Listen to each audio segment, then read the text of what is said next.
இல்லை இது வந்து நான் ஒரு ஆக்ஷன் டைரக்டருக்கான படம் இல்லைன்னு நான் முன்னாடியே சொல்லிட்டேன். ஏன்னா வந்து சுதா மேம் படம். சுதா மேம் படத்தில் நாங்கள்லாம் பங்களிக்கிறோம். ஒரு சிறப்பான ஃபோட்டோகிராஃபி, சிறப்பான ஒரு ஆக்ஷன், சிறப்பான ஒரு ஆர்ட் டிபார்ட்மெண்ட் கார்த்திக் சார் பண்ணியிருக்காரு. அந்த மாதிரி எல்லாரும் ஒரு பங்களிப்பு சுதா மேமுக்காக நாங்கள் பண்ணியிருக்கோம். இது முழுக்க முழுக்க டைரக்டர் படம், அவங்களோட படம் தான் அது. அதில் நாங்கள் கொடுத்த விஷயத்த நாங்கள் கரெக்டாக பண்ணியிருக்கோம். சின்ன ஒரு விஷயத்த கொடுத்தா கூட அது இப்படி தான் இருக்கணும். அந்த காலத்தில் எதையுமே ஒரு லெவல் மீறி போயிடக்கூடாது. ஐயோ பயங்கரமான ஆக்ஷனாக இருக்குது, ஐயோ இதெல்லாம் அப்படி தூக்கி போட்டு அந்த அடிக்கிறாங்க, ரோப்பில் பறக்கிறாங்க, அந்த மாதிரிலாம் இல்லாமல் ஒரு லைவ் ஸ்டூடெண்ட்ஸ்குள்ளேயும் ஒரு போலீஸுக்கு நடக்கிற ஒரு போராட்டமாக இருந்தால் நல்லா எப்படி இருக்கும், ஒரு கலவரம் இருந்தால் அப்படி இருக்கும். அப்படி தான் நாங்கள் பண்ணிட்டு இருக்கிறோம். அதில் அதர்வா சீக்வன்ஸ் எனக்கு ரொம்ப பிடிச்சிது. அதர்வா வந்து ஒரு சீக்வன்ஸ் இருக்கும் கண்டிப்பாக. எல்லாரும் ரொம்ப ஒரு ஹாஸ்டல்ல இருந்து போய் ஒரு சண்டை போகிற சீக்வன்ஸ் மாதிரி. ஆமாம்மா, அது மாதிரி ஒன்று இருக்குது. பட் ஒரு சீக்வன்ஸ், அதர்வா சீக்வன்ஸ் எனக்கு ரொம்ப பிடிக்கும்.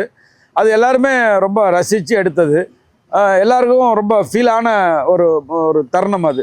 அதனால் அந்த சீக்வன்ஸ் எனக்கு ரொம்ப பிடிக்கும்.